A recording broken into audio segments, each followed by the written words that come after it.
So இன்னைக்கு வந்திருக்க உங்க வாழ்க்கையிலும் சரி, கர்த்தர் பெரிய காரியங்களை செய்வார். ஹல்லேலூயா, ஹல்லேலூயா. கண்களை மூடி ஆண்டவரை நோக்கி நம்ம ஜெபம் பண்ணலாமா? இந்த நாள் ஆண்டவரே, நீர் எங்களோடு கூட நீங்க பேசுனப்பா. நீங்க எங்களோடு கூட பேசுங்க ஆண்டவரே.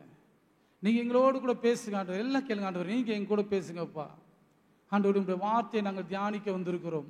உங்களுடைய வார்த்தைகளை நாங்கள் தியானிக்க வந்திருக்கிறோம்ப்பா. உங்களுடைய வசனத்தை கேட்க, உங்களுடைய சத்தத்தை கேட்க நாங்கள் வந்திருக்கிறோம்ப்பா. நீர் ஆளுகை செய்யுங்க ஆண்டவரே. ஆளுகை செய்யும் ஆவியானவரே, பலியாய் தந்தேன் பரிசுத்தமானவரே.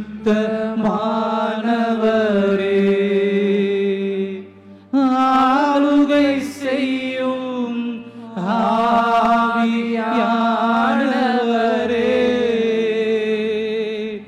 பலியாய் தந்தேன் பரிசுத்தமானவரே.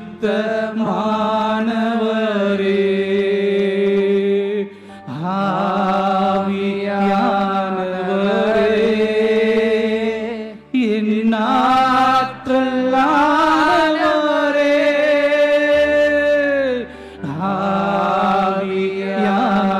ஆவியானவரே,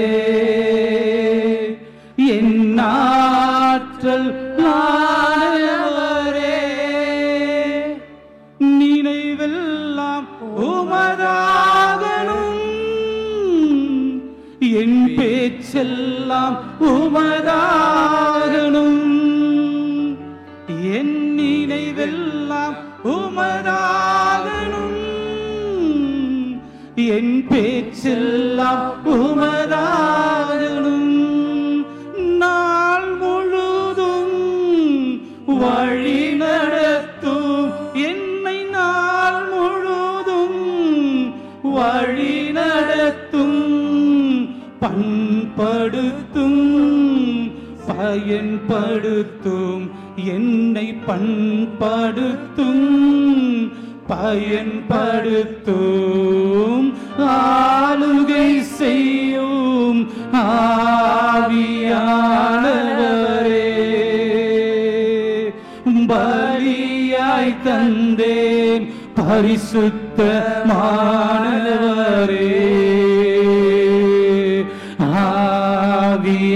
ஆவியானவரே, என் ஆற்றலானவரே,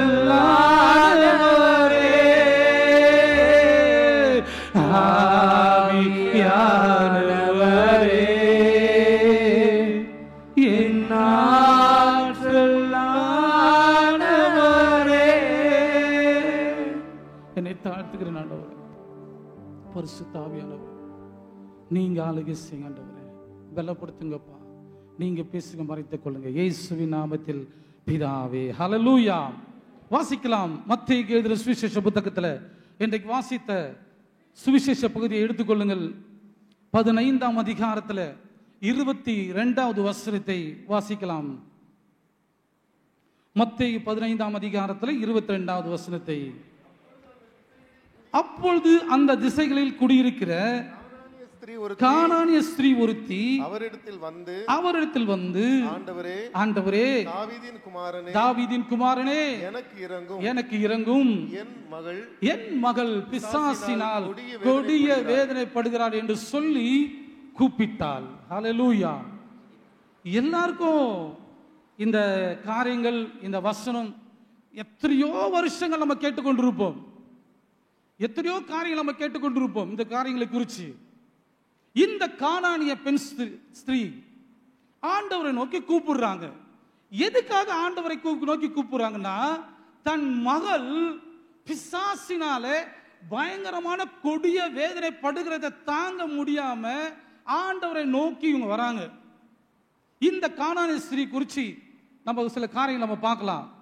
நிறைய காரியங்கள் நம்ம அதை தியானிச்சுனா அதுக்கே நேரம் ஓடிடும். இந்த கானானிய ஸ்திரீ யாரு, அவங்க எங்க இருந்து வந்தாங்க, அவங்க எப்படிப்பட்டவங்க, சில காரியங்களை மட்டும் சொல்லிட்டு நான் மெயினான செய்தி உங்களுக்கு கொடுக்க நான் ஆசைப்படுகிறேன். கர்த்தர் சொன்னதை நான் சொல்லிட்டு போறேன். இந்த கானானிய ஸ்திரீ குறித்து இந்த வேதத்தில் பார்த்தீங்கன்னா, இந்த மத்தேயு 15ஆம் அதிகாரத்தில் ஒரு 8 வசனங்கள் மாத்திரம்தான் இந்த உரையாடல். தேவனுக்கும் அவங்களுக்கும் சீஷர்களுக்கும் உள்ள இருக்கிற உரையாடல் உங்களுக்கு நல்லா தெரியும். இந்த கானானிய ஸ்திரீ இவங்க பார்த்தீங்கன்னா பாகால் அஸ்ரோத்தை வணங்குற ஒரு பெண், சரிங்களா? ஒரு புறஜாதியான பெண், சபிக்கப்பட்ட ஒரு இனம், தாழ்த்தப்பட்ட ஒரு இனம். இப்படிப்பட்ட ஒரு பெண் அநேக காரியங்கள் அவங்க செஞ்சிருப்பாங்க. இந்த வசனத்தை நான் வாசிக்கும் போது எனக்குள்ள உணர்த்தப்பட்டது, எனக்குள்ள ஆண்டவர் சொன்ன காரியங்கள், அநேக காரியங்களை அவங்க செஞ்சிருப்பாங்க பெண்ணுக்காக. நம்மளும் செய்யறோம்ல. ஒரு தலைவலினா, நீ கூட சரியான தலைவலி, சரவணம் தான் தெரியும், அவ்வளோ ஒரு தலைவலி, அப்படி நின்று கொண்டிருக்கிறேன், பயங்கரமான தலைவலி இல்லை, கர்த்தர் பலன் தருவார். இந்த பெண்ணும் இந்த கானானிய ஸ்திரீயும் நிறைய காரியங்களை செஞ்சுட்டு தான் ஆண்டவரத்தில் வந்திருப்பாங்க. கண்டிப்பா அது உண்மை. ஏன்னு சொன்னா அவங்களுக்கு அவ்வளோ ஒரு வைராக்கியமா இருப்பாங்க.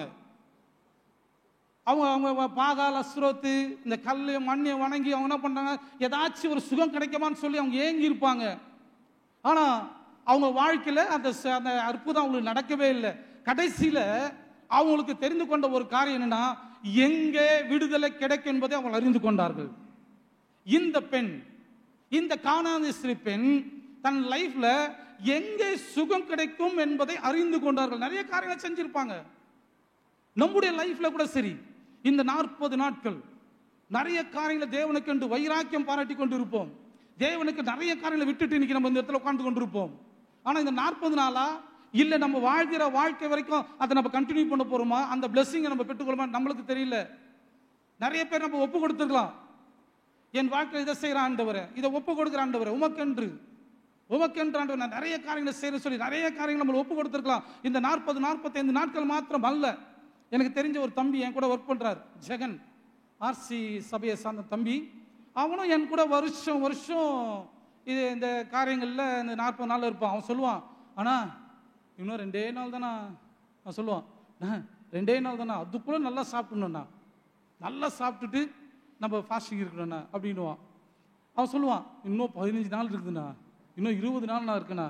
இன்னைக்கு அநேகர் அப்படிதான், எப்படா முடியும் இந்த நாட்கள் அப்படி நம்ம நிறைய பேர் தீர்மானம் பண்ணியிருப்போம். இந்த மகளும் இந்த கானானிய ஸ்திரீயும் ஒரு தீர்மானத்தை எடுத்தாங்க, ஒரு நம்பிக்கை. இன்னைக்கு நான் எடுத்த தலைப்பு நம்பிக்கையில் விடுதலை தருகிறவர். இன்றைக்கும் இந்த நாட்கள்ல, இந்த லெந்து நாட்கள்ல, இந்த வசந்த காலங்களில் இருக்கிற இந்த நாட்களை செலிப்ரேட் பண்ணிட்டு கொண்டிருக்க நம்முடைய லைஃப்லயும் கர்த்தர் பெரிய காரியங்களை செய்வது கர்த்தர் காத்து கொண்டு இருக்கிறார். எத்தனை பேர் நம்பிக்கையோடு கூட ஒரு அர்ப்பணிப்போடு கூட என் இயேசு எனக்காக யாவையும் செய்து முடிப்பான்ற நிச்சயத்தோடு நீங்க காத்து கொண்டிருந்தீங்கன்னா உங்க லைஃப்ல கர்த்தர் நிச்சயமா பெரிய காரியங்களை செய்வதற்கு இந்த 40 நாள் அல்லங்க, இந்த 40 நாள் அல்ல, உங்க ஜீவியம் முடியும் வரைக்கும், உங்க வாழ்க்கை எண்டு வரைக்கும் அவர் அற்புதங்களை செய்து கொண்டே தான் இருப்பார். எத்தனை பேர் நம்புறீங்க? ஹல்லேலூயா. எத்தனை பேர் அவருக்காக காத்திருக்கீங்க? ஆண்டவர் சொல்றாரு, என் அன்பு மகனே, அன்பு மகளே, நீ என்னை நோக்கி கூப்பிடு, நீ கூப்பிடு. இன்னைக்கு நிறைய பேர் கூப்பிடு. ஆனா இந்த பெண் பாத்தீங்கன்னா கூப்பிடுறாங்க. இவங்க பாத்தீங்கன்னா புறஜாதியான பெண் தான். ஆனா இயேசு சுவாமி பாத்தீங்கன்னா அமைதியா இருந்தார். நீ வசனம் அடுத்த வசனம் வாசிங்க, 23ஆம் வசனம். அவளுக்கு பிரதியுத்தரமாக அவர் ஒரு வார்த்தை சொல்லவே இல்லையாங்க. அப்பொழுது அவருடைய சீஷர்கள் ஒரு வார்த்தை, தேங்க்ஸ், ஒரு வார்த்தை ஆண்டவர் சொல்லல. எவ்வளவு கஷ்டமா இருந்திருக்கல, எவ்வளவு ஒரு கடினமான சூழ்நிலை இருந்திருக்கல. நீங்க கூட இப்போ என் சத்தத்தை கேட்டு எல்லாரும் கேட்பீங்கன்னு ஒரு நம்பிக்கை எப்படி இருந்து உட்காந்து கூட பிரசங்கம் பண்றேன். சில பேர் சில விஷயங்களை யோசித்து கொண்டிருக்கலாம், சில பேர் இன்னொன்று யோசிக்கலாம், எப்போ முடியும்னு யோசித்து கொண்டிருக்கலாம், சில இந்த காரியங்கள்லாம் எப்படி நடக்கும்னு சொல்லி யோசித்து கொண்டிருக்கலாம். சிலர் என்ன பண்ணலாம், இன்றைக்கு என் இயேசு என் லைஃப்ல என்ன வார்த்தை கொடுப்பாருன்னு ஆவலா நீங்க காத்து கொண்டிருக்கலாம். நீங்க எப்படி காத்து கொண்டாலும் சரி, உண்மையாய் அவரை நோக்கி கூப்பிட்டு அமர்ந்து இருந்தீங்கன்னா கர்த்தர் நிச்சயமா உங்களோட பேசுவார். ஹல்லேலூயா, ஹல்லேலூயா. இந்த பெண் கூப்பிடுறாரு, தாவீதின் குமாரனே, இயேசுவே, எப்படி கட்டுப்பட்டு கூட்டிருப்பாங்கல்ல. ஆனா அவர் ஒரு வார்த்தையும் பேசலையா. தொடர்ந்து வாசிங்க. அப்பொழுது அவருடைய சீஷர்கள் வந்து இவள் நம்மை பின்தொடர்ந்து கூப்பிடுகிறாளே, இவளை அனுப்பிவிடும் என்று என்ன பண்ணாங்க சீஷர்கள்? என்ன பண்ணாங்களா? வேண்டிக் கொண்டார்கள். அப்போ இவ்வளவு ஒரு எப்படி கூப்பிட்டுருப்பாங்க கொஞ்சம் யோசிச்சு பாருங்களேன். இவங்க பின்தொடர்ந்தே போறாங்க. ஏசாமி சீரும் சீரும் பட்டணத்துக்கு போயிட்டு இருக்காரு. அங்க போகும்போது அந்த பட்டணத்துக்குள்ள போகும்போது இந்த பெண் இவர் வருகிறதை அறிந்து அவளை பின்தொடர்ந்து என் மகள் இப்படி ஒரு கொடிய வேதனைப்படுகிறான்னு சொல்லி ஆண்டவரை பின்தொடர்ந்து கூப்பிட்டு கொண்டே போற. எப்படிப்பா இயேசுவே என் பொண்ணு சுகவன கூப்பிட்டுருப்பாங்களா? இங்க வசனம் சொல்லுகிறது, தம்மை பின்தொடர்ந்து கூப்பிட்டு நச்சரிக்கிறா, நம்மளை தொல்லை பண்றா, நம்மளை கஷ்டப்படுத்துறா. நம்ம சரியான ஒரு காரியத்துக்கு வந்திருக்கோம், இந்த காரியத்தை செய்ய முடியல. இவங்களை என்ன பண்றாங்க? அனுப்பிவிடும். இவங்களை அனுப்பிடுங்க, தயவுசெய்து அனுப்பிடுங்க. ஒரு ஜெபம் பண்ணி அனுப்ப சொன்னாங்களா, இல்லாட்டி ஒரு தொல்லை தாங்க முடியல அனுப்பிடுன்னு சொன்னாங்கன்னு தெரியல. சீசர்கள் வேண்டிக் கொண்டாலாம். அப்ப எப்படி கூப்பிட்டுருப்பாங்க கொஞ்சம் யோசிச்சு பாருங்களேன். எப்படி கெஞ்சி இருப்பாங்க பாருங்களேன், எப்படி கதறி இருப்பாங்க பாருங்களேன். ஏன் என்று சொன்னால் அவள் மகளுக்குள்ள கொடிய பிசாசு, கொடிய பிசாசு அவள் மகளை அழைக்கடித்தது. அவளால் தாங்க முடியாத அந்த பெண் ஆண்டவரை தொந்தரவு செய்து எங்க விடுதலை கிடைக்கும், எனக்கு சுகம் கிடைக்கும், என் மகளுக்கு எங்க சுகம் கிடைக்கும் அறிந்து விடவே இல்லைங்க. அந்த மகள் விடவே இல்லை. தன் நம்பிக்கையில உறுதியா இருந்தால், தன் நம்பிக்கையில உறுதியா இருந்தால் நிறைய காரியங்கள் நம்ம இது குறித்து தியானம் பண்ணலாம். எதுக்கு அப்போ, எதுக்கு மேஜ, எதுக்கு யாரு பிள்ளைகள், இதெல்லாம் நிறைய காரியங்கள் இருக்கு. ஆனா அதுக்கு அடுத்த வசனம் வாசிங்க. அதற்கு அவர் காணாமற் போன ஆடுகளாகிய இஸ்ரவேல் வீட்டாரிடத்துக்கு அனுப்பப்பட்டேன், மற்றபடி அல்லவென்றார். அவள் வந்து ஆண்டவரே எனக்கு உதவி செய்யும். இப்போதான் ஆண்டவர்கிட்ட வந்து பணிந்து கொண்டாள், அவளை பணிந்து கொண்டாளாம். ஆண்டவரே எனக்கு உதவி செய்யுங்க. அதுக்கு 27ஆம் வசனம் வாசிங்க. அதற்கு அவள் மெய்தான் ஆண்டவரே, ஆகிலும் நாய்க்குட்டிகள் தங்கள் எஜமான்களின் மேஜையிலிருந்து விழும் துணிக்கைகளை தின்னுமே. இந்த மேஜை, இந்த அப்போ, நாய்க்குட்டி இதெல்லாம் தியானிச்சுன்னா ரொம்ப நேரம் போயிட்டே இருக்கும். சரிங்களா? பிள்ளைகள்லாம் யாருன்னா இஸ்ரவேல் மக்களை தான், நம்மளை குறித்து தான் சொல்றாரு. நம்ம தான் அவருடைய பிள்ளைகள். ஹல்லேலூயா. இவன் சொல்ற அதுக்கப்புறம் அதுக்கு அடுத்த வருஷம் வாசிங்க. 26வது வசனம் வாசிங்க.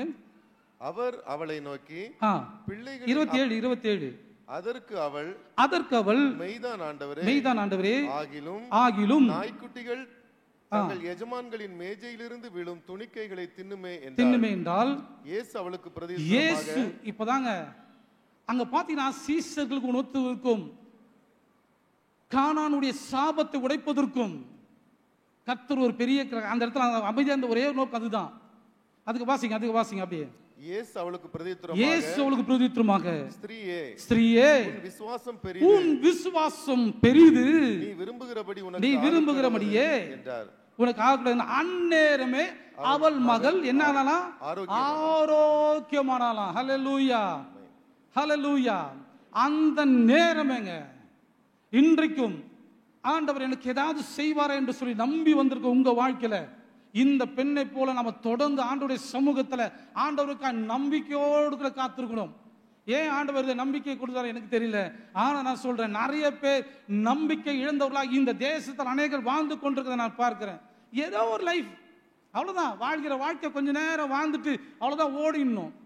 ஏன் ஒரு தம்பிகிட்ட பேசியிருந்தேன், ஒரு ஆராதனைல நான் பேசிட்டு இருக்கேன். இந்த மாதிரி அப்படி காரியம் சொல்றானே, அவன் சொன்ன ஒரு விஷயம், அண்ணே நான் எப்படியோ இங்கே காணிக்க போட்டேன், என்ன கேட்டாலும் வெளில போன வேற வெளில தானே செய்ய போறேன் அப்படியே சொன்னாங்க. நம்பிக்கையே இல்லை. இன்னைக்கு அநேகருக்குள்ள ஏன் மற்ற புறஜாதிகளை விட்டு நம்ம சபையில நம்ம கிறிஸ்துவ மதத்தில் பார்த்தீங்கன்னா அந்த நம்பிக்கையே நிறைய பேர் குறைஞ்சிக்கிட்டே இருக்குது. என்ன நம்பிக்கை? இன்னும் சில பேருக்கு இயேசுவின் அன்பு எப்படிப்பட்டதுன்னு உணராம வாழ்ந்து கொண்டிருக்கிற நாட்கள் இன்னைக்கு. ஏனென்று சொன்ன கடைசி நாட்கள் நம்ம நின்று கொண்டிருக்கிறோம். இன்றைக்கு எப்படிலாம் நம்மளை பிசாசு இந்த தேவ அன்பை விட்டு பிரிக்கலாம் சொல்லி பிசாசு நிறைய காரியங்கள் தந்திரமா இன்னைக்கு செய்து கொண்டிருக்கிறத பார்க்கிறோம். நிறைய வாலிபர்கள், நிறைய கிறிஸ்தவர்கள் இன்னைக்கு பார்த்தீங்கன்னா பின்மாற்றத்துக்கு போகக்கூடிய சூழ்நிலை. ஏன் தெரியுமா? ஆண்டுடைய நாட்கள் மிக சமீபமா இருக்குதுங்க. இன்னைக்கு நம்பிக்கை இல்லாத ஒரு வாழ்க்கை வாழக்கூடிய சூழ்நிலைக்கு இன்னைக்கு நம்ம தள்ளப்பட்டு கொண்டிருக்கிறோம். ஏன்? நம்ம எதிர்பார்க்கிற காரியங்கள் நடக்காதனால ஒரு சோர்வு. நம்ம காரியங்கள் ஆண்டவரே இதை நான் இது எனக்கு நடக்கணும், என் வாழ்க்கையில் இதெல்லாம் நான் எதிர்பார்க்குற காரியம் நடக்கணும் போது நம்ம அந்த காரியங்கள் நம்ம ஃபெயிலியர் ஆகும்போது ஒரு நம்பிக்கை உண்மையாக நம்ம உலகத்தில் இருக்கிற கொஞ்சம் இருக்க தான் செய்யும். ஆனால் இயேசு கிறிஸ்துவை உண்மையை ஏற்றுக்கொண்டு அது யாராக இருந்தாலும் சரிங்க, ஒரு நம்பிக்கை இருக்கணும்.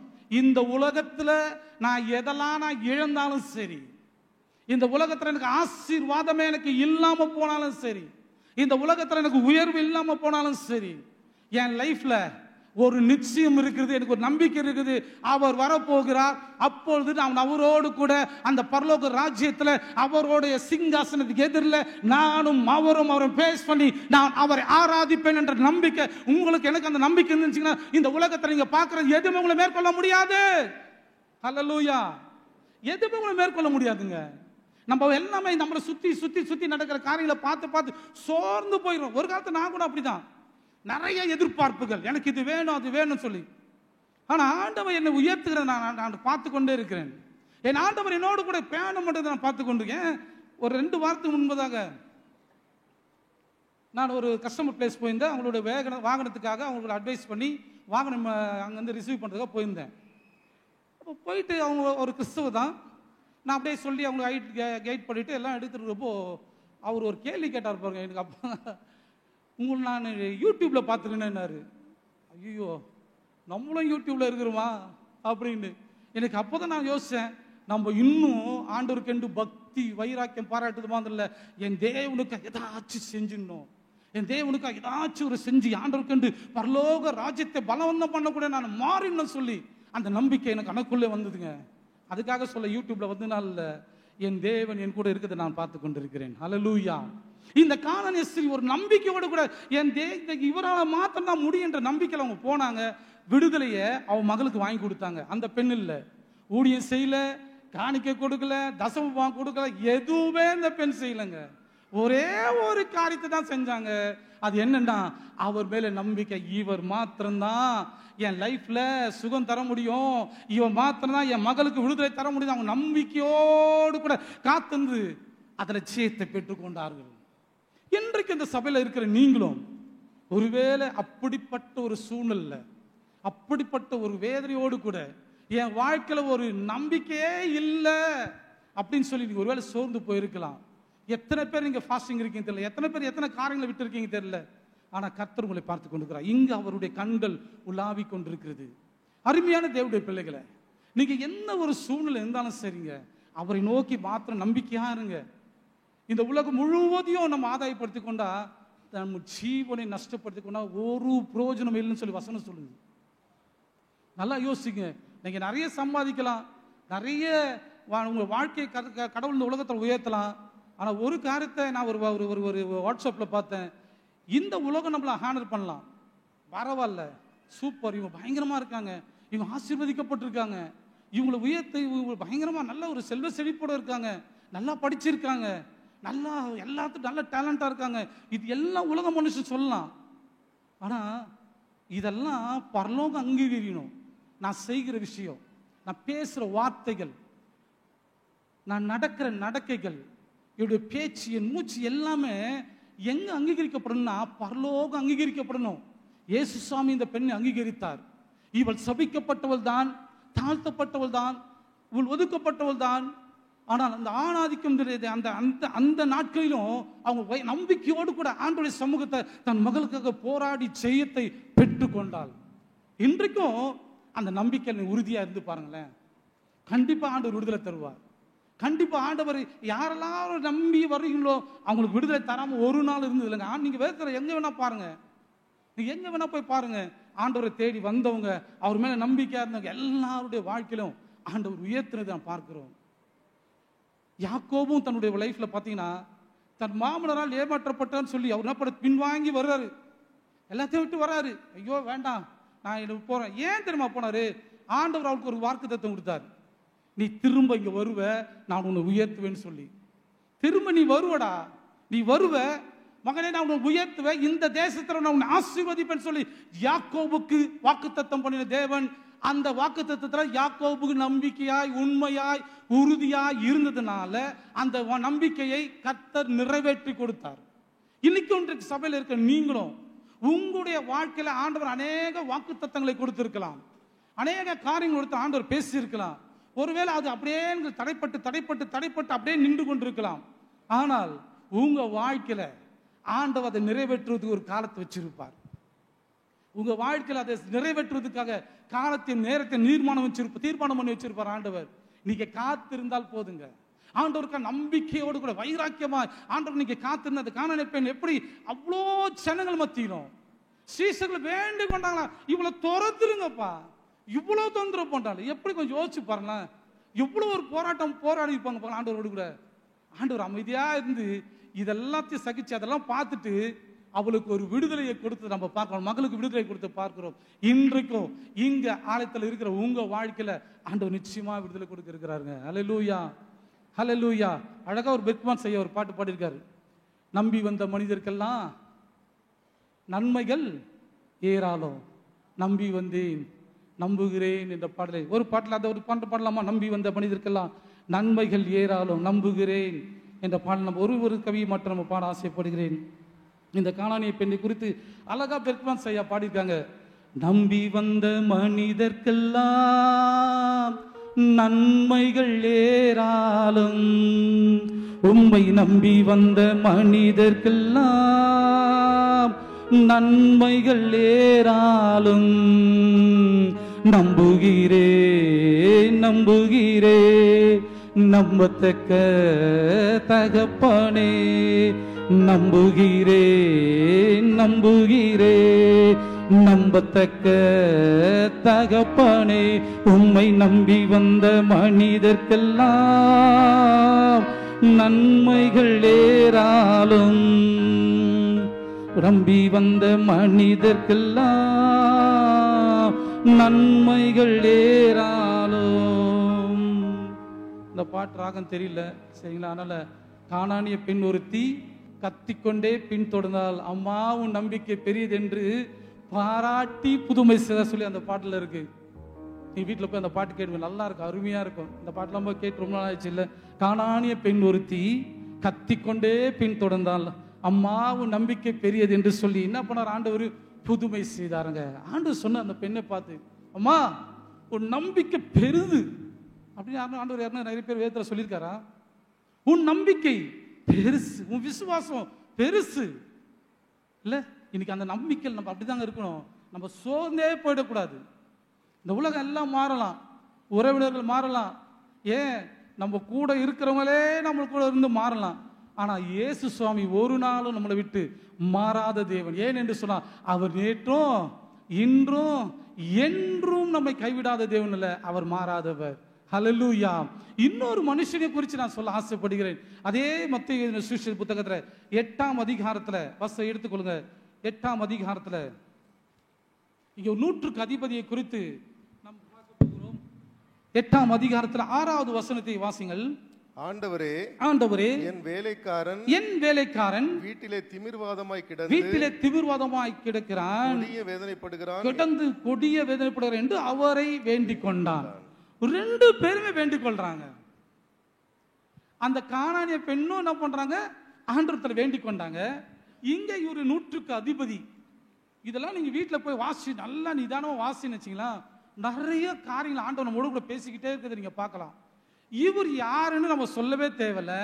இந்த கப்பர்நகூமில இருக்கிற ஒரு யாரா 100க்கு அதிபதி, 100 பேருக்கு அதிபதி. அப்படியே கரெக்டா? 100க்கு அதிபதி. அவ்வளோ ஒரு பெரிய மனுஷன். அவர் என்ன பண்றாரா? ஆண்டவரத்துல போய் யாருக்காக வேண்டுதல் செய்யறாரா? யாருக்காக? வேலைக்காரனுக்காக. இதெல்லாம் கொஞ்சம் யோசி இருக்கிறாங்க, இல்லைன்னு நான் சொல்ல மாட்டேன். ஆனால் கொஞ்சம் யோசிச்சு பாருங்களேன். யாருன்னா ஒரு நம்ம வீட்டில் வேலை செய்கிறவங்களோ இல்லை நம்ம கம்பெனியில் இருக்கிற செக்யூரிட்டியோ, என் செக்யூரிட்டியில் வந்தீங்கன்னா என்கிட்ட அவ்வளோ அன்பாக இருப்பாங்க. நீங்கள் வந்து பாருங்கள், ரொம்ப ஜாலியாக இருப்பாங்க என் செக்யூரிட்டி கூடலாம். நான் அவங்க என்னை விட்டே கொடுக்க மாட்டாங்க அந்த மாதிரி. ஆனால் இங்கே பாருங்க, இந்த 100க்கு அதிபதி இவரும் வேண்டிக் கொண்டார், அந்த அம்மாவும் வேண்டிக் கொண்டாங்க. அந்த அம்மா வேண்டிக் கொண்டது யாருக்காக? தன் மகளுக்காக. இவங்க வேண்டிக் கொண்டது யாருக்கு? தன்னுடைய வேலைக்காரனுக்காக. இதெல்லாம் வாசிக்கிறப்போ ரொம்ப கஷ்டமா தான் இருந்தது. இன்னைக்கு நம்ம எத்தனை பேர் வேண்டிக் கொண்டு இருக்கிறோம்? எத்தனை பேர் இந்த உலகத்துல, இந்த நம்ம தேசத்துல 144 கோடி ஜனங்கள் இருக்காங்க. இந்த 144 கோடி ஜனங்கள் இன்னைக்கு நிறைய பேருக்கு தெரியாது. இந்தியாவில் எத்தனை கோடி ஜனங்கள் இருக்காங்கன்னே தெரியாது சில பேருக்கு. நானே ஏதோ இந்த தேசத்தில் இருக்கிறேன், நான் இங்கே வாழ்ந்துட்டு போயிடுறேன், உடுப்பான்ற மாதிரி இருக்குது சில பேர் பார்க்கறது. நான் கேள்வி கேட்கலான்னு எத்தனை பேருக்கு இருக்கீங்கன்னு சொல்லிட்டு கிஃப்ட் கொடுக்கலான்னு பார்த்தா நானே துருன்னு சொல்லிட்டேன். சரி, எத்தனை பேர் கரெக்டாக சொன்னீங்கன்னா ஒரு கிஃப்ட் தரலாம். எத்தனை பேர் இருக்காங்க இந்திய தேசத்தில்? தெரியலன்னு சொல்லுங்க, நான் சொல்லிடுறேன். கண்டிப்பாக 144 கோடிக்கு மேலே இந்த தேசத்தில் ஜனங்கள் வாழ்ந்து கொண்டிருக்காங்க. எத்தனை பேர் இந்த தேசத்துக்கு ஜெபம் பண்றீங்க? சோத்துறங்க, சோத்துற கர்த்தர் பெரிய. ஏன் தெரியுமா? இன்றைக்கு இந்த தேசம் அசைக்கப்படும். இத்தனை பேர் கை தூக்குனீங்க பார்த்தீங்களா? இதுதாங்க இவ்வளோ பாவமாக அக்கிரம நிறைந்த தேசமாய் இந்த தேசம் மாறிக்கொண்டிருக்குது. இந்த தேசம் காப்பாற்றப்பட்டு கொண்டிருக்குதுன்னு சொன்னா உங்களுக்கு போல சில பேர் செபிக்கிறதுனால திறப்பில் நிற்கிறதுனால தான் இன்றைக்கு இந்த தேசம் காப்பாற்றப்பட்டு கொண்டிருக்குது. மாற்றமே இல்லைங்க. இல்லைன்னா ஆண்டவருடைய கோபாக்கினை இன்னைக்கு நடக்கிற தேசங்கள், காரியங்கள், நடக்கிற அக்கிரமங்கள் நீங்களாம் பார்த்தீங்கன்னு வச்சிங்களா, அவ்வளோ கொடிதான. நீங்கள் செய்தித்தாள்லையும் நியூஸ்லையும் படிச்சிங்கன்னா உங்களுக்கு தெரியும். அவ்வளவு கொடுமையான சூழ்நிலை இன்னைக்கு தேசம் தள்ளப்பட்டு கொண்டிருக்கிறது. விலைவாசி உயர்வு பெருகி கொண்டு இருக்குது. நிறைய பேருக்கு தெரியுதில்லை. இன்னும் கொஞ்ச நாள்ல பஞ்சம் வரும்னு சொல்றாங்க. ஆயத்தமா இருங்க. கர்த்தரை நம்புகளுக்கு ஒருபோதும் ஆண்டவர் கைவிட மாட்டார். கர்த்தரை நம்புகளுக்கு ஒரு நாள் அவர் கைவிட மாட்டார். இன்னைக்கு எத்தனை பேர் இன்னைக்கு ஜெபிக்க ஆரம்பித்துருங்க. இன்னைக்கு தம்பி சொன்னது போல இன்னைக்கு மணிமங்கல பகுதியில் நம்ம கிராம ஊழியம் போகிறோம். எத்தனை பேர் நீங்க ஆயத்தமா இருக்கீங்க? ஏதாச்சும் ஆண்டவருக்கு செய்யணும், என் தேவனுக்காய் ஏதாச்சும். இந்த மாதிரி சான்ஸ் கிடைக்காது, நிறைய இடத்துல கிடைக்காது. நம்ம சபைல ஆசீர்வதிக்கப்பட்ட சபை. நான் உண்மையா தைரியமா சொல்றேன், நம்ம சபை மிகவும் மிக ஆசீர்வதிக்கப்பட்ட சபை. இப்படிப்பட்ட ஊழியர்கள், இப்படிப்பட்ட ஜப கூடுகைகள், இப்படி எங்களுக்கெல்லாம் ஒரு சான்ஸ் கொடுத்து இன்னைக்கு கர்த்தர் இந்த ஆலயத்தில் எங்களை உயர்த்தி வச்சிருக்கிறாரு. இன்றைக்கு ஆண்டவர்களுக்கு ஒரு சான்ஸ் கொடுக்கிறார். நம்ம போய் பல மாநிலங்களுக்கு போக முடியாது. ஏன்? நம்ம பக்கத்தூருக்கு தானே இன்னைக்கு போக போறோம். எத்தனை பேர் இன்னைக்கு வர போறீங்களா? வாங்க, என்ன நடக்குதுன்னு வந்து பாருங்களேன். என்ன நடக்குதுன்னு பாருங்க. ஏங்க இந்த கரசங்கால் பகுதியில் போனோம், எங்களை ஊழியம் செய்ய விடாம துரத்தி விட்டாங்க. கேள்விப்பட்டீங்களா? கேள்விப்பட்டிருக்க மாட்டீங்க. ஏன்னா யாரோ ஒரு குரூப் வராங்கன்னு நினைச்சிருப்பீங்க. நாங்கள் போனோம், எங்களை துரத்திட்டாங்க. இந்த பகுதியில் ஊழியம் செய்யக்கூடாதுங்களா, கத்தக்கூடாது, இதெல்லாம் வேற பகுதி, நீ போயிடு அப்படின்னு சொல்லி. இப்படிப்பட்ட ஒரு ஒரு ஒரு ஊர்ல தான் நம்ம தங்கி கொண்டிருக்கோம். இன்னைக்கு எத்தனை பேர் செபித்து கொண்டிருக்கோம். இந்த 100க்கு அதிபதி தன்னுடைய வேலைக்காரனுக்காக ஆண்டவரை வேண்டிக் கொண்டானாம். அந்த வேலைக்காரனத்தில் நான் பார்த்த விஷயம் என்ன தெரியுமா? அவன் சொல்றான், ஆண்டவரே நான் சொன்ன ஒருத்தன் வரான் போறான் எல்லாமே இருக்குது ஆண்டவரே. எனக்கு இந்த வசனத்துல என்னை ஆட்கொண்ட ஒரு வசனத்தை நான் உங்களுக்கு நான் சொல்ல போகிறேன். இதுதான் உங்களுக்கு ஒரு செய்தியா நான் கொடுக்க ஆசைப்படுகிறேன். வாசிக்கலாம். 11ஆம் வசனத்தை வாசிக்கலாம். 8ஆம் அதிகாரத்தில், மத்தேயு 8ஆம் அதிகாரத்தில் 11வது வசனத்தை வாசிக்கலாம். அநேகர் கிழக்கிலும் மேற்கிலும் இருந்து வந்து பரலோக ராஜ்யத்தில் ஆபிரகாம் ஈசாக்கு யாக்கோபு என்பவர்களுடைய பந்தி இருப்பார்கள். கிழக்குக்கும் மேற்குக்கும் எல்லாம் எங்க இருந்தாலும் நிறைய பேர் வருவாங்க. தேவனை அறியாத ஜனங்கள் கூட ஆண்டவரை ஏற்றுக்கொண்டு ஒரு நாள் வந்து நிற்பாங்க. ஆனா அதுக்கு அடுத்த வசனம் எனக்கு ரொம்ப பாதித்தது. வாசிக்கலாம். ராஜ்யத்தின் புத்திரரோ, நல்லா கேளுங்க, ராஜ்யத்தின் புத்திரரோ புறம்பான இருளிலே தள்ளப்படுவார்கள். அங்கே அழுகையும் பற்கடிப்பும் உண்டாக்கும் என்று உங்களுக்கு சொல்லுகிறேன். ராஜ்யத்தின் புத்திரர் யார்? ராஜ்யத்தின் புத்திரர் இந்த உலகத்துல வாழ்கிற நம்ம எல்லாமே தான், சரிங்களா? ஆனா ஆண்டவர் சொல்றார், புறமான இருள தள்ளப்படுவார்கள். யார் புறமான இருள தள்ளப்படுவார்கள்? இயேசுவை நேற்று இரவு நானும் சரவணும் பேசி கொண்டு வந்தோம். அவர் திடீர்னு கால் பண்ணி ஒரு ஊழியத்துக்காக நாங்கள் ப்ரிப்பேர் பண்ணுற ஒரு காரியத்தை சொன்னார். ஆனால் இன்னைக்கு நிறைய பேர் கிறிஸ்துவம் இருக்காங்க, ஆனால் கிறிஸ்துவுக்காக சகிக்கிறதுக்கு ஒப்பு கொடுக்கறதுக்கு ஆள் இல்லைன்னு அப்படின்னாரு. இன்னைக்கு அநேக இன்னைக்கு சபையில் நம்ம அமர்ந்து கொண்டிருக்கிறோம். ஆண்டவர் சொல்றார், என்னோடு கூட பந்தி இருப்பாங்க. ஆபிரகாம் யாக்கோபு எல்லாரோடும் ஈசா கூட பந்தி இருப்பார்கள். ஆனா இங்க அடுத்த வசனம் சொல்லி முடிக்கிற, ராஜ்யத்தின் புத்திரர்கள் இந்த உலகத்திற்கு வாழ்ந்து கொண்டிருக்கிறவர்கள், இந்த உலகத்துக்காய் ஓடிக்கொண்டிருக்கிறவர்கள். அவங்க எங்க தள்ளப்பட சொல்லி வசனம் திட்டமா சொல்லுகிறது. ஆனா உங்களுக்கு எனக்கு இங்க வந்திருக்க உங்களுக்கு எனக்கு அப்படிப்பட்ட காரியம் இல்ல. அந்த பரலோக ராஜ்யத்தை கர்த்தர் வைத்திருக்கார் நம்மளுக்கு என்று. இந்த புறம்பான இருளில் நம்ம தள்ளப்படுறதுக்கு ஆண்டவர் நம்மளுக்கு வைக்கலங்க. எல்லாருமே இந்த உலகத்தில் வாழ்ற எல்லாருமே அவருடைய பரலோக ராஜ்யத்துக்கு வர வேண்டும் என்று சொல்லிதான் தன் ஜீவனை கொடுத்தார், தன் ஜீவனை ஒப்பு கொடுத்தார். இந்த திமிர்வாத காரணக்காக போய் வேண்டிக் ஆண்டவர் சொல்ற, அவன் சொல்றான், அவரு வாசிக்கலாம். அவனை குறித்து ஆண்டவர் தெளிவா ஒரு வசனத்தை சொல்வார். 11ஆம் வாசம் வாசிங்க. 13ஆம் வசனம் வாசிங்க. பின்பு இயேசு நூற்றுக்கு அதிபதியை, இங்க பாருங்க, பின்பு இயேசு நூற்றுக்கு அதிபதியை பார்த்து, நீ போகலாம், நீ விசுவாசித்தபடியே உனக்கு ஆகக்கூடாது என்றார். அந்த நாடிகையிலே அப்பொழுதே சுகங்க. அப்ப எவ்வளவு ஒரு நம்பிக்கை வச்சு அவங்க போயிருப்பாங்க பாருங்களா, அந்த பெண்ணும் இவர் நூற்றுக்கு அதிபதியும். ஏன் நம்ம லைஃப்ல நம்ம எதிர்பார்க்கிற காரியங்கள் நடக்காம சக்சஸ் ஆகும் போதுன்னா, இந்த நம்பிக்கையில நமக்கு உறுதியா இருக்கிறது இல்லை. இயேசு எனக்கு உண்மையா சுகம் தருவார், இயேசு என் லைஃப்ல நான் எதிர்பார்க்கிற காரியங்கள் நிச்சயமா தருவார் என்ற நம்பிக்கை இல்லாதனால தான் அநேக தோல்விகள், அநேக ஏமாற்றங்களுக்குள்ள நம்ம இன்னைக்கு போய் கொண்டிருக்கிறோம். இன்னைக்கு இந்த உறுதி இல்லை. ஆண்டவரே, என் இயேசு எனக்காக யாவையும் செய்து முடிப்பான்ற நம்பிக்கை இல்லைங்க. இன்னைக்கு ஏன் இந்த வாழ்க்கை, நம்முடைய வாழ்க்கையில ஒரு உயர்வு இல்லைன்னா நம்ம அநேக நேரங்களில் சோர்ந்து போயிடுறோம். நிறைய பிள்ளைகளோட வாழ்க்கையில ஒரு தோல்வி, தங்க வாழ்க்கையை எதிர்பார்க்க நடக்கலாம், அப்படியே சோர்வுக்குள்ள போகிறது நான் பார்க்கிறேன். ஏன் என்று சொன்னா, இன்றைக்கு எல்லாமே சீக்கிரம் கிடைச்சிடணும், நான் எதிர்பார்க்கிற உடனே கிடைக்கணும் அப்படி நம்ம எதிர்பார்த்தா அதெல்லாம் நடக்காதுங்க. ஆண்டவர் ஒரு திட்டத்தை வச்சிருப்பார். ஆபிரகாமுக்கு ஒரு திட்டத்தை வச்சிருந்தார். அவனை உயர்த்துவது கர்த்தர் ஒரு திட்டத்தை வச்சிருந்தார். உடனே உடனே எல்லாமே எல்லாருக்கும் நடக்கலைங்க. அவங்க எல்லா பாடுகளை, வேதனைகள், அவமானங்கள், நிந்தைகள் எல்லாத்தையும் தாங்கிக்கிட்டு தான் அவங்களும் இன்னைக்கு இந்த பரலோக இந்த வேத புத்தகத்தை அவங்களை குறித்து சொல்லப்படுது. ஆபிரகாம், ஈசாக்கு, யாக்கோபெல்லாம் சாதாரணமா அவங்கள உயர்த்தப்படல. எல்லாவற்றையும் தேவன் மேல நம்பிக்கை. ஒரே ஒரு பையன் தான் ஆபிரகாமுக்கு, ஒரே ஒரு பையன் தான். அவனை பலியிடு. ஒரு வார்த்தை ஆண்டவர் பேசினாரா? ஆபிரகாம் பேசினாரா? ஒரு வார்த்தையும் பேசலையே. கொஞ்சம் யோசிச்சு பாருங்க. இன்னைக்கு நம்ம ஆண்டவர் ஒரு காரியத்தை நம்ம இடத்துல நேரடியாக வந்து சொல்லி, நீ இதை செய்யினா செய்வோமா, விட்டு கொடுப்போமா? ஆண்டவர் இப்படிப்பட்ட நம்பிக்கை தாங்க, இந்த விசுவாசம் தாங்க எதிர்பார்த்து கொண்டு இருக்கிறார். அவர் எல்லாத்தையும் அவர் எல்லாம் ப்ரிப்பேர் பண்ணி இவன் மகனை, தன் மகனை பலி கொடுத்து ஆபிரகாம் கொண்டு போயிட்டே இருக்கிறாரு. எப்படியா இருந்தாலும் அவருக்கான நான் உண்மையா சொல்றேங்க, ஆபிரகாம் நம்பிக்கைக்கும் எனக்கு பிள்ளையை கொடுத்தவர் இவன் ஜீவனை எடுக்க மாட்டான் தைரியத்தில் தான் அவர் போயிருப்பார். அந்த நம்பிக்கையில் தான் அவர் புறப்பட்டு போயிருப்பார். இன்றைக்கு நம்ம அநேக நாட்களில் சோர்ந்து போய் நம்ம வேதனைகள், பாடுகள் நம்மளை மேற்கொள்ளும் போது நம்ம என்ன பண்றோம்? சோர்ந்து போய் தேவ அன்பை விட்டு நம்ம பிரிக்கிற காரியங்கள் அநேகம் பெருகி கொண்டிருக்குது. நான் பார்க்குறேங்க, நம்மளுடைய வாழ்க்கையில் ஒரு சோர்வு வரும்போது, ஒரு வேதனை வரும்போது, வியாதி வரும்போது, பலவீனம் வரும்போது நிறைய பேர் நான் பார்க்குறேன்.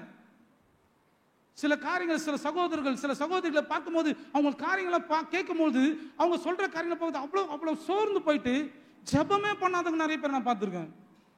ஜெபிக்கிறதே இல்லைங்க. இப்படி என் வழிய லைஃப்ல நான் எதிர்பார்த்தேன், இது நடக்கலை, ஆண்டவருக்கு எனக்கும் தொடர்பே இல்லாமல் போச்சு. உண்மையாக சொல்றேங்க, நான் சில பேர் நான் பார்க்குற சந்திக்கு தான் சொல்றேன். இந்த திமிர்வாத காரணக்காய் அவன் பரிந்து பேசி ஆண்டவத்தில் வேண்டிக் கொண்டதை ஆண்டவரை பார்த்தா, உன் விசுவாசத்தின்படியே, அவனுடைய விசுவாசமோ, அவன் திமிர்வாதக்காரன் எப்படின்னா நம்மளுக்கு வேதத்தில் சொல்ல. ஆனா இந்த நூற்றுக்கு அதிபதி ஒரு விசுவாசம், இந்த நம்பிக்கை இருந்தது. என் இயேசு இவரை நம்பி நான் போற போது எனக்கு விடுதலை தருவான்ற நம்பிக்கையில் அவர் காத்து கொண்டதுனால அவர் பார்த்து அவனுடைய திமிர்வாதத்தை பார்த்தோ, இல்ல அவன் குடும்பத்தை சூழ்நிலை பார்த்தோ, இல்ல இவன் உயர்ந்தவன் என்றோ பார்த்தோ அவனுக்கு ஆண்டவர் ஆசீர்வாதத்தை கொடுக்கல. அவனுக்குள்ள இருந்த அந்த நம்பிக்கையை பார்த்துதான் ஆண்டவர் சொன்னான், உன் விசுவாசத்தின்படியே ஆக கடவுது என்று சொன்ன அந்த நாளிகையில ஆண்டவர் அவனுக்கு சுகத்தை கொடுத்தாருங்க. இன்றைக்கு இந்த சபையில் அமர்ந்து கொண்டிருக்க உங்க வாழ்க்கையில ஆண்டவர் பெரிய காரியங்களை செய்ய காத்து கொண்டிருக்காருங்க. சோர்வு இருக்கலாம், பலவீனங்கள் இருக்கலாம், எல்லாமே இருக்கலாம். ஆனா நம்ம நம்பிக்கையில உறுதியா இருக்கும்போது, என் இயேசு வரப்போகிறார், என் இயேசு எனக்காக நிறைய காரியங்களை செய்வது காத்து கொண்டிருக்க. நான் உண்மையாக யோசிப்பேன், சில காரியங்களை யோசிப்பேன். ஆண்டவருடைய வருகையில, ஆண்டவருடைய சமூகத்தில் போய் நிற்கும் போது எப்படி இருக்கும் இல்ல? இந்த உலகத்துல நம்ம பார்க்கறதுலாம் அப்படியே நம்மளுக்கு கொஞ்சம் தேவைதான். ஆனா இந்த உலகத்தின் அடிமைத்தனத்துக்குள்ள நம்ம போகக்கூடாது. இந்த ராஜ்யத்தின் புத்திரர்களா நம்ம மாறக்கூடாது. தேவனுடைய புத்திரரா நம்ம மாறணும். இயேசுவின் பிள்ளைகளா நம்ம மாறும்போது கர்த்தர் நமக்கு வச்சிருக்க ஆசீர்வாதம் இதெல்லாம் சாதாரணங்க. நம்ம அனுபவிக்கிற காரியங்கள்லாம் சாதாரண விஷயம். தேவன் நம்மளுக்கு வச்சிருக்கிற ஆசீர்வாதம் பெரிய ஆசீர்வாதம். அந்த பெரிய ஆசீர்வாதத்தை பெற்றுக்கொள்றது நம்ம என்ன திரும்ப பண்ணோம்? ஆண்டவர் கானானியை பார்த்து சொன்னார், உன் விசுவாசம் பெருசு அம்மா, உன் விசுவாசம் பெருசு. இந்த நூற்றுக்கு அதிபதி சொல்றார், உன் விசுவாசம் பெருசு. நம்மளும் அந்த பெரிய நம்பிக்கையோடு ஆண்டவருக்கு காத்திருக்கும் போது ஆண்டவர் நிச்சயமாக நம்மளுக்கு பெரிய காரியங்களை செய்கிற தேவனா இருக்கிறார். இன்றைக்கு வாசித்த சங்கீதங்கள் புத்தகத்துல 32ஆம் சங்கீதம் வாசிச்சல, அதுல 10வது வசனம் நினைக்கிற வாசிங்க. 10வது வசனத்துல, துன்மார்க்கனுக்கோ அநேக வேதனைகள் உண்டு. கர்த்தரை நம்பி இருக்கிறவனோ என்ன பண்ணுமா? கிருபை சூழ்ந்து கொள்ளுமா. ஹல்லேலூயா. துன்மார்க்கு அநேக, இந்த உலகத்துல ஆண்டவர் அறியாதவனுக்கு அநேக துன்பங்கள் இருக்குதா. ஆனால் நீங்களும் நானும் ஆராதிக்கிற தேவன் மேல நம்பிக்கை இருக்கவனுக்கு என்ன வருமா? கிருபை, கிருபை, கிருபை. ஹல்லேலூயா. அந்த கிருபை நம்மளை சூழ்ந்து கொள்ளுங்க. எத்தனை பேர் இதை அனுபவிச்சிருக்கீங்க? என் ஆண்டவரின் வாழ்க்கையில அநேக காரியங்களை, நன்மைகளை நம்ம லைஃப்ல செஞ்சுக்கிட்டே இருக்காருங்க. ஹல்லேலூயா. ஒரு அம்மா இங்கே இருக்கிறாங்க, ஒரு டீச்சர் இருக்காங்க. அந்த அம்மா என்கிட்ட நாங்கள் ஜோய் போகிறப்போ, ஏற்காடு போகிறப்போ, அப்போ அவங்களோட ட்ராவல் பண்ணியிருந்தேன். டீச்சர் இங்கே தான் இருக்கிறாங்க. அப்போ அந்த அம்மா சொன்னாங்க, எனக்கு காலில் பயங்கரமான பெயின், என்ன அவளுக்குள்ள நடக்க முடியல அப்படின்னு தான். ஒரு நாள் ஆனால் அவங்களுக்கு ரொம்ப விசுவாசம். எங்கள் கூட கொஞ்சம் எப்படி இருந்தாலும் பேச ஆரம்பித்தவங்க 2 மணி நேரம் 3 நேரம் பேசியிருப்பாங்க. இங்கே தான் இருக்காங்க, வலது பக்கத்தில் தான் 2வது ரோவில் தான் உட்காந்துருக்காங்க அந்த அம்மா. அவங்க பேச ஆரம்பித்து, நான் ஊழியரம்மா இன்னும் 2-3 பேர் எல்லாம் அவங்களுடைய காரில் போயிட்டு இருப்போம். அவங்க சொன்ன காரியம் பயங்கரமான வலியா, முட்டி 2 முட்டி வலியா. ஒன்றுனா பரவாயில்ல, தொமான்னு கீழே விழுந்தாங்களாம். எப்படி விழுந்தாங்களாம்? அவங்க சொன்னாங்க பாருங்களேன். அவங்க சொன்னாங்க, ஏசு எனக்கு விடுதலை தருவோம், ஆண்டவர் என் லைஃப்பில் நிறைய சாட்சி சொல்லிகிட்டே இருந்தாங்க. அவங்க சொன்னாங்க டொப்புடு விழுந்தாங்களாம். வண்டியிலேருந்து போயிட்டு இருக்கிற அம்மா எப்படி விழுந்தேன்னு தெரியாதான், எந்த பக்கம் விழுந்தாங்கன்னா கரெக்டாக சபைக்கு நேராக விழுந்தாங்களாம். வாசலில், இங்கே இல்லை, மேற்கு தாம்பரத்தில் விழுந்தவங்க எந்திரிச்சு பார்த்தாங்களாம், கால் வலியே போயிடுச்சான். அல்லேலூயா. கால் வலியே போயிடுச்சு. அதோட கால் வந்துச்சான்னு தெரியல, நான் கேட்கல அதுக்கப்புறம் அந்த அம்மாவை. அவங்க சொல்கிறாங்க, டொம்முன்னு விழுந்தப்பாங்க, வண்டியிலேருந்து விழுந்துச்சு பார்க்குறேன், எனக்கு கால் வலியே போயிடுச்சு அப்படின்றாங்க. இப்படி தேவன் மேல நம்பிக்கை நம்ம ஆண்டவர் அவங்க வாழ்க்கையில அவங்க சொல்லிட்டு அவங்க 2 மணி நேரம் அவங்க தான் பேசிட்டு வந்தாங்க. நிறைய சாட்சிகள். கொஞ்சம் யோசிச்சு பாருங்க, எவ்வளோ நாங்கள் அந்த இடுக்கிட்டு போகிறோம். அந்த அம்மா சாட்சி சொல்ல அவங்க நாங்களும் பேசிக்கிட்டு, நான் சச்சின்லாம் நாங்கள் அந்த வண்டி தான் போகணும்னு நினைக்கிறேன். நாங்கள் அந்த ஜோய் போகிறப்போ அவ்வளோ காரியங்களை சொல்கிறப்போ, அவங்க சாட்சி சொல்கிறப்போ, ஆண்டவர் மேல் நம்பிக்கை இருந்தால் போதுங்க, எப்படி வேணா அற்புதம் செய்வார். அவர் மேல் நம்பிக்கை இருந்தால் போதும். அவர் சொல்றார், நீ நினைப்பதற்கும் எண்ணுவதற்கும் மேலான காரியங்களை நான் செய்வேன். இந்த காடானிய ஸ்திரீக்குள்ள ஒரு பெரிய விசுவாசம், இந்த 100 அதிபதிக்குள்ள ஒரு பெரிய விசுவாசம். அவங்க விசுவாசத்தை, அவங்க நம்பிக்கை பார்த்து ஆண்டவர் அற்புதத்தை செய்தது போல இன்றைக்கு இந்த ஆலயத்தில் இருக்கிற உங்க லைஃப்ல, உங்க வாழ்க்கையில ஆண்டவர் பெரிய அற்புதம் செய்து காத்திருக்கிறாருங்க. சோர்ந்தே போயிடாதீங்க, சோர்ந்து போயிடாதீங்க. ஆண்டவர் அற்புதங்களை செய்கிற தேவன், வாக்குத்தத்தம் பண்ணினவர். அவர் வாக்குகளை நிறைய கொடுத்திருக்கிறார். நம்ம லைஃப்ல அது எல்லாத்தையும் நம்ம பயன்படுத்த நம்ம கையில தாங்க இருக்குது. ஆண்டவர் சொன்னார், சகல அதிகாரம் நான் உங்களுக்கு கொடுக்கிறேன், சகல அதிகாரம் உங்களுக்கு கொடுக்கிறேன் சொல்றாரு. ஆண்டவர் அப்படியே நம்மளை ஆசீர்வதிக்கிற தேவனா இருக்கிறாங்க. இன்றைக்கும் உங்களையும் கர்த்தர் உயர்த்துவது கர்த்தர் காத்து கொண்டிருக்காரு. ஒரே ஒரு காரியம் தாங்க, அவர் மேல நம்பிக்கையா இருக்கிற மனுஷன் பாக்கியவான். அந்த சகோதரியும் அந்த சகோதரனும் ஒரு நம்பிக்கையோடு கூட ஆண்டவருடைய சமூகத்துல காத்துட்டாங்க. கர்த்தர் அவர்களுக்கு விடுதலை கொடுத்தது போல உங்க வாழ்க்கையில நீங்க என்னென்ன காரியங்களுக்காய் தேவன் எனக்கு செய்யணும், என் குடும்பத்துல செய்யணும், என் வாழ்க்கையில செய்யணும், என் பிள்ளையுடைய காரியங்கள் இப்படி செய்யணும் சொல்லி காத்திருக்கீங்களோ, உங்க வாழ்க்கையிலும் செய்வதற்கு கர்த்தர் இன்றைக்கு காத்து கொண்டிருக்கார். ஒரு விசுவாசத்தோடு நம்பிக்கையாய் காத்துருங்க. கர்த்தர் உங்க வாழ்க்கையில் நிச்சயமா பெரிய காரியங்களை செய்வார். நாம் கண்களை மூடி கர்த்தரை நோக்கி ஜெபம் பண்ணலாமா? ஆண்டவருடைய சமூகத்துல இந்த நான் நிறைய காரியங்களை இப்ப நான் தியானிச்சு கொண்டே இருந்தேன். இந்த காரியங்கள்லாம் குறிக்க நிறைய வசனங்களை நான் எடுத்துக்கொண்டே இருந்தேன். எப்படிப்பட்ட நம்பிக்கையா இருக்கணும், எப்படிப்பட்ட பிள்ளைகளா நாம இருக்கணும், நம்பிக்கைன்னா அந்த நம்பிக்கை எப்படிலாம் வாழ்ந்தாங்க இன்னைக்கு எல்லாருக்கும் நமக்கு தெரியுங்க. சிம்பிளா நான் சொல்றேன், அந்த கானானிய ஸ்திரீ, அந்த 100க்கு அதிபதி ஒரு காரியத்தை தான் மேற்கொண்டாங்க. எனக்கு விடுதலை எங்க இருக்கிறது அவங்க உணர்ந்து கொண்டாங்க. புறஜாதியான பெண், தள்ளப்பட்ட பெண், சபிக்கப்பட்ட ஒரு இனம். ஆனால் ஒரு நம்பிக்கை, அவங்க அநேக காரியங்களை செஞ்சிருப்பாங்க, என்னென்ன காரியங்களை செஞ்சிருப்பாங்க.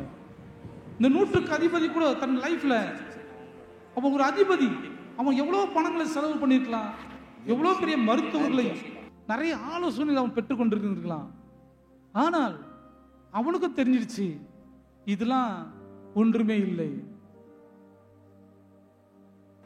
ஒரே ஒரு நம்பிக்கை, இயேசு மாத்திரதான் சுகம் தர முடியும், இவர் மாத்திரதான் சுகம் தர முடியும் என்பதை நம்பி 2 பேரும் போய் நின்னாங்க. ஆண்டவர் பார்த்தார். அவர் உள்ளந்தரிகளை ஆராய்ந்து பார்க்கிற தேவங்க. சும்மாலாம் அவங்க 2 பேருக்கு விடுதலை கொடுக்கலங்க. சும்மா ஏதோ அவங்க வந்தாங்க, ஏதோ வந்துட்டாங்க போயிட்டாங்க இல்லை. அவங்க விசுவாசத்தை பார்த்து, அவங்க நம்பிக்கையை பார்த்தார். அவங்க உறுதியாயிருந்ததை பார்த்ததுனால 2 பேருக்கும் அவங்க வேண்டிக் கொண்டதை கர்த்தர் செஞ்சு கொண்டாருங்க, நிறைவேற்றி கொடுத்தார். இன்றைக்கு இந்த ஆலயத்தில் அமர்ந்திருக்கிற நம்ம, நீங்க எதெல்லாம் ஆண்டவரத்துல வேண்டிக் கொண்டிருக்கீங்க தெரியலங்க. ஒரே ஒரு காரியம் தான்,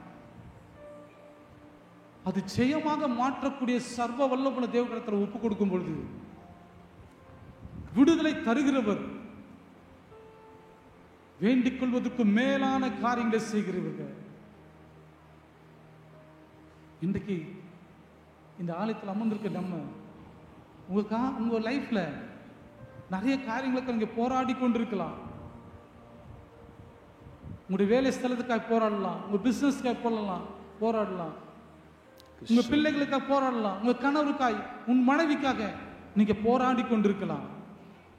ஆனா அந்த போராட்டத்துக்கெல்லாம் முடிவு விடுதலை தருகிறவர் இயேசு கிறிஸ்து மாத்திரம்தான். இந்த நம்பிக்கையோடு கூட காத்து நிற்கும் போது, அன்பு சகோதரனே, சபையே, உங்களுக்கு விடுதலை தர இயேசு காத்து கொண்டிருக்கிறாங்க.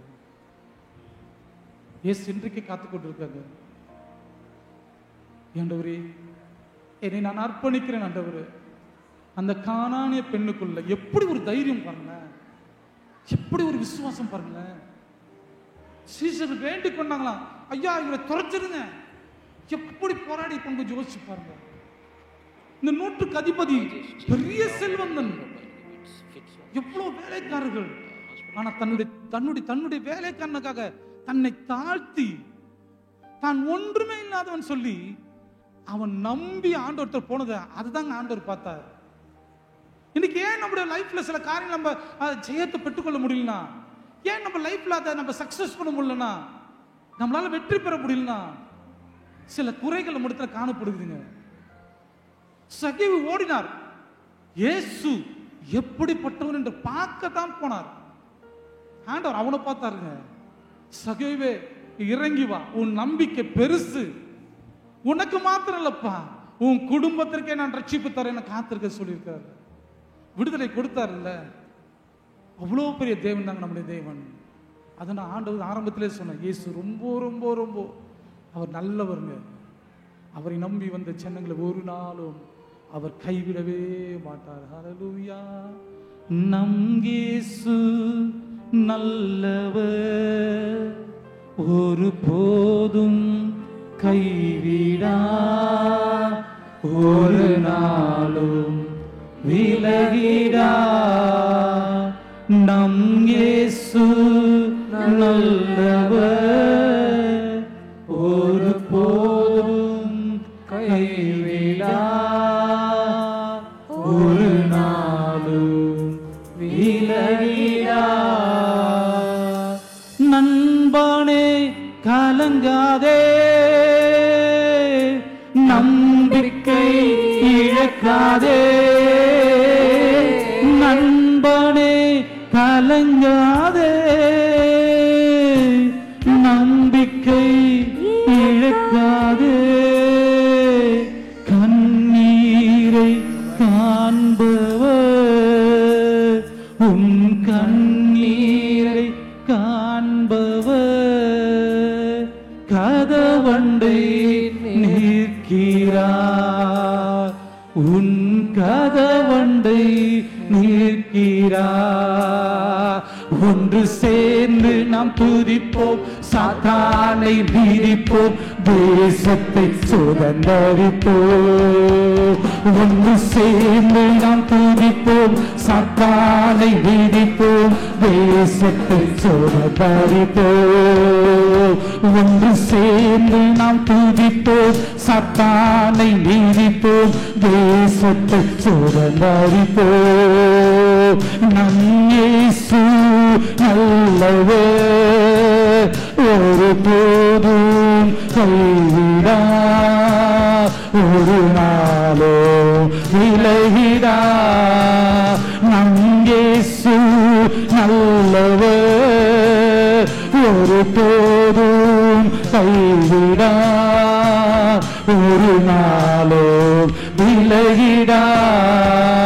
ஒன்று சேர்ந்து நாம் துதிப்போம், சத்தானை வீதிப்போம், தேசத்தை சுதந்தரிப்போம். ஒன்று சேர்ந்து நாம் துதிப்போம், சத்தானை வீதிப்போம், தேசத்தை சுதந்தரிப்போம். எதிர்காலம் நமக்குண்டு, எதற்கும் சொல்லுங்க பயமில்லை ஆண்டவரே. எதிர்காலம் நமக்குண்டு, எதற்கும் பயமில்லை. அதிகாரம் கையிலே, அதிகாரம் கையிலே, ஆளுவோ தேசத்தை, நாம் ஆளுவோ தேசத்தை. ஒன்று சேர்ந்து நாம் துதிப்போம், சத்தானை வீதிப்போம், இயேசுவின் நாமத்தினால, இயேசுவின் நாமத்தினாலே. ஒன்று சேர்ந்து நாம் துதிப்போம், சத்தானை வீதிப்போம், தேசத்தை சுதந்தரிப்போம். ஒன்று சேர்ந்து நாம் துதிப்போம். வல்லமை எழுந்தவர் எதெல்லாம் ஆண்டவர் நம்பிக்கை எழுந்து போயிருக்கிறாங்களோ, எதெல்லாம் சோர்ந்து போயிருக்கிறாங்களோ, இன்றைக்கு ஒரு பலன், இன்றைக்கு ஒரு மகிமை இந்த ஆலயத்தை நிரப்பட்டு நான் சொல்லிக்கிறேன். அந்த அபிஷேகத்தின் மகிமை என் ஜனங்களை நிரப்பட்டப்பா, என் ஜனங்களை ஊற்றப்படுத்த ஆண்டவர். அந்த மகிமை, அந்த மகிமை ஆண்டவர் என் ஜனங்களுக்கு ஊடுருவி தேவ வல்லமை, தேவ அனுகிரகம் ஆண்டவரை எதெல்லாம் அந்த காத்து நிற்கிறார்கள். இன்றைக்கு அந்த அபிஷேகத்தின் மகிமை என் ஜனங்களை நிரப்பட்டோம். தேவனுடைய பிரசன்னம் ஆண்டவரை இன்றைக்கு எதெல்லாம் சோர்ந்து போய் தளர்ந்து போய் இருக்கிறாங்களோ, இன்றைக்கு தேவ வல்லமை அபிஷேகத்தின் மகிமை என் ஜனங்களை நிரப்பட்டு நான் ஜெபிக்கின்றவர். ஒன்று சேர்ந்து நாம் துதிப்போம், சத்தாலை கீதிப்போம், தேசத்தை சுதந்தரிப்போம். நல்ல ஆண்டவரே, என் ஜனங்களுடைய கரத்தில் ஒப்பு கொடுக்கிறோம். பலனற்று போய் சோர்ந்து போய் இருப்பாங்க சொன்ன அன்றைக்கு அந்த கானான ஸ்திரீ வேண்டிக் கொண்டது போல, அந்த 100 அதிபதி வேண்டிக் கொண்டது போல, இன்றைக்கு உங்களுடைய ஆலயத்தை நான் வேண்டிக் கொள்கிறேன்ப்பா. பலப்படுத்துங்க, பலனை கொடுங்கப்பா, நம்பிக்கை கொடுங்கப்பா. நீங்க தான் நம்பிக்கை என்பதை அவர்களுக்கு கொடுத்த ஆண்டவரே, என் ஜனங்களை நிரப்பி அனுப்ப முடியான்னு ஜெபிக்க ஆண்டவரே. எதெல்லாம் அவங்க தோல்வியில நிற்கிறாங்களோ, தோற்று போயிருக்கலாம் ஆண்டவரே, ஒரு நம்பிக்கை கொடுங்க. அந்த தோல்வி உங்களுக்கு நிச்சயம் இல்லை, அங்கிருந்து தேவன் பெரிய காரியங்களை செய்வார் என்ற அந்த நம்பிக்கை கொடுக்க முடியாது ஜெபிக்கிறேன். பொறுப்பெடுத்துக் கொள்ளுங்க, ஆசீர்வதிங்க. இயேசுவின் நாமத்தில் ஜெபிக்கிறேன் நல்ல பிதாவே, ஆமென்.